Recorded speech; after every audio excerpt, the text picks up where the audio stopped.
is up, YouTube? What is up, everybody? Fucking, I didn't see that lawnmower. What's up, everybody else? How's everybody doing? How many fucking Pokemon have you caught?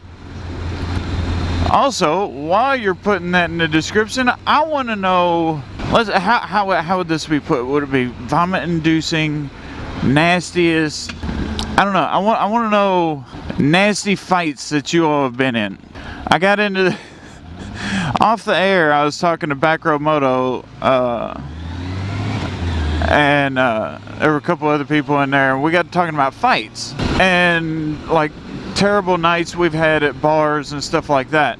So one of my nastiest nights, I guess, as far as like fights at a bar fights, anything like that, it was out in Kansas, and I was stationed in the Army, and I'm go out to this bar. It was called Silverados. Now it's in Manhattan, Kansas.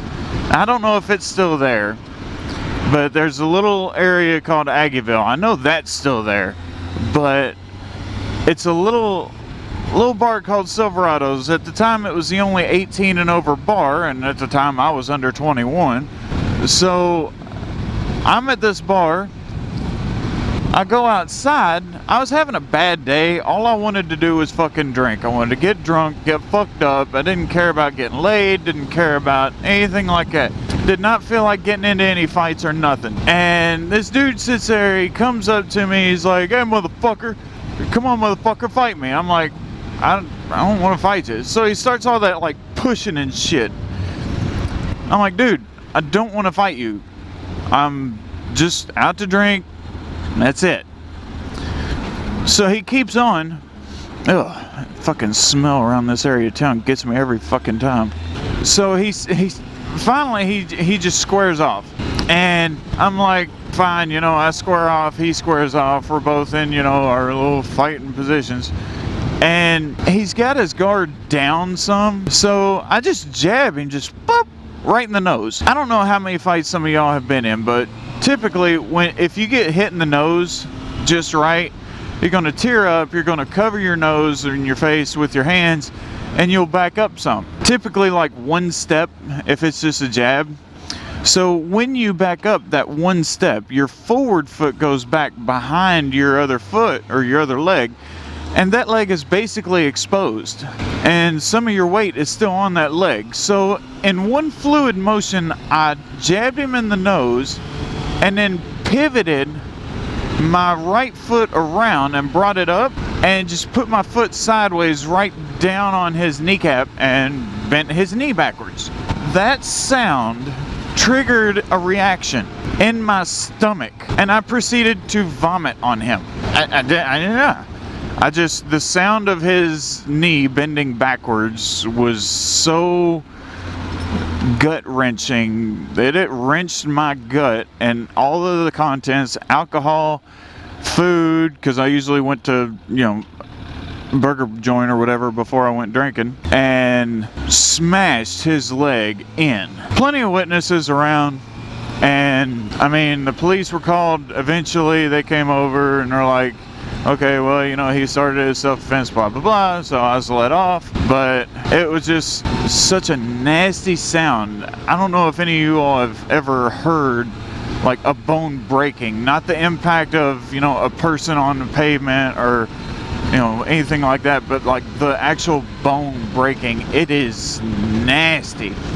Now, I've dealt with nasty sights before. I've spent 11 months over in Iraq, so I mean, I've dealt with nasty sights. I've seen RPGs sticking out of people's guts. There was one night on gate guard. I'm standing out there. It was like 3 or 4 o'clock in the morning. We see headlights coming towards the gates, and of course we're all like, what the fuck's going on? Nobody's supposed to be out here at that time of night. They come to the end of like the slalom barricades that we had set up, and they turn to the side, and we're like, are they getting ready to like shoot at us, or like what the fuck's really going on? And then a couple of people get out, they get something out of the trunk, and then they leave. Now, when it came to something like that, we'd send the lowest enlisted, the most expendable person, out to check it to make sure, you know, it's not a bomb or anything like that. So we send the most expendable person out to check the item that they drop. So we cover him. He goes out there, does some maneuvers just in case, you know, there's a sniper. Which, yes, there were Iraqi snipers. And as soon as he gets out there and calls clear, he fucking throws up everywhere. So we're like, what the fuck was that? So, of course, we move forward, we check it out, and come to find out they were dropping off a body. No bomb, no nothing weird. Just, well, I mean, it was weird, but they just dropped off a body just randomly. And I'm like, ugh. The image was the body had only half a head. It took me a long time to be able to talk about stuff like that for obvious reasons. I mean, it's fucking gruesome shit. But it took me years to be able to talk about that. And if some of you all wonder how can some of these soldiers and so many people come back from war with post-traumatic stress disorder, that's pretty much it. You don't necessarily have to see combat. You don't necessarily have to fire your weapon at somebody and actually hit them or anything like that. You can just see one thing, one traumatic thing, and it can fuck you up for the rest of your life. Oh, that smells so good. So yeah, I want to know some of your guys' most gruesome stories. What are they? How gruesome are they? Video responses? Accepted. Fun fact, that building with the dark brown, looks kind of like square or whatever. The dark brown center kind of juts out some. I'll put an arrow on it. Oops.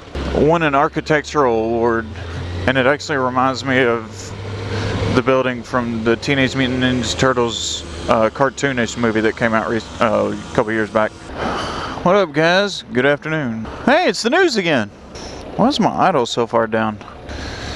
Okay, them,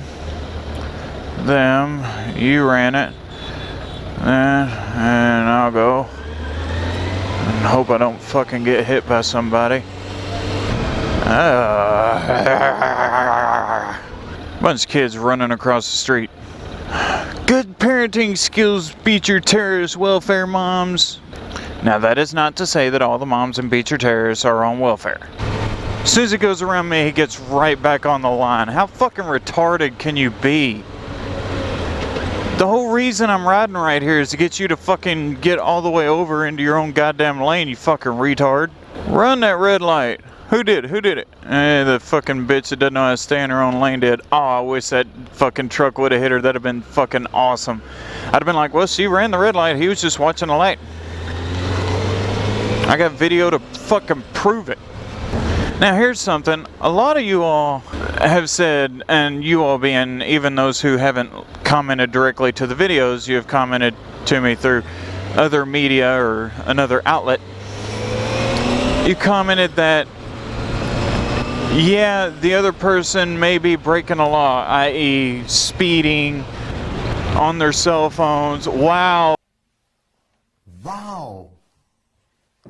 Both of them on their cell phones while they're driving. It's a whole new level of fucking retard right there. But yeah, fucking, and she's pregnant. Or at least she is. If not, she's fucking fat. But both of them fucking playing Pokemon Go or some bullshit.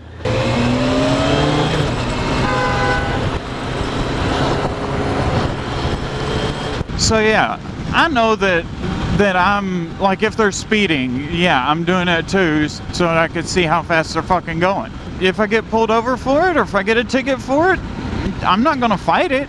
I fucking did it. I sped. But I also did that to fucking just information to see how fast they were going too. And LMPD, if you decide to send me a ticket for my speeding, I want you to look at the video evidence and get the other motherfuckers as well. I mean, I'm sure that could be like selective tickets and stuff. Wouldn't that be some form of harassment? Just saying. I mean, she checked, so can't be all pissed off. Scared shitless, more or less.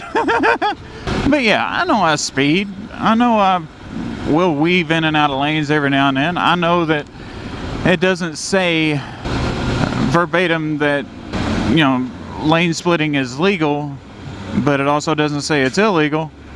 I will face the consequences if there are any. And yes, I call people that weave in and out of traffic dumbasses, and sometimes I'll weave in and out of traffic, but it's not because I'm on my cell phone. But given the same circumstances or whatever, you know, that I'm weaving, yeah, I'm a dumbass. I've never said I wasn't.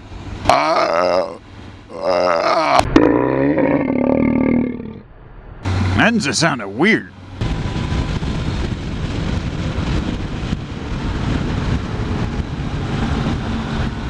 Yeah.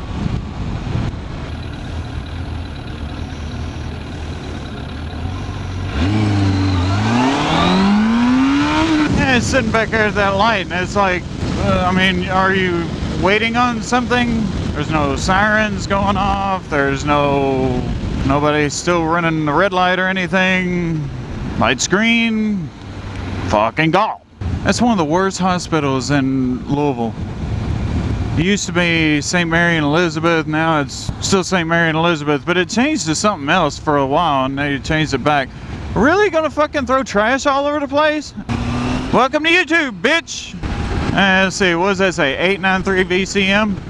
893 Victor Charlie Mike. I've said it once and I'll say it however many fucking times I need to. If you do something illegal with today's technology, it's probably going to be caught on camera. Alright, well that does it for this video, guys. Appreciate y'all watching, appreciate all the support. Fucking subs are coming in like nobody's business.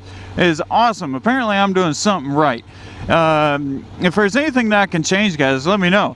Because, well, I mean, this channel is here for you guys. It is here for the viewers, not me. It does it. Rate, comment, subscribe, and I will see you guys. I will see you guys. I will see you guys in the next video.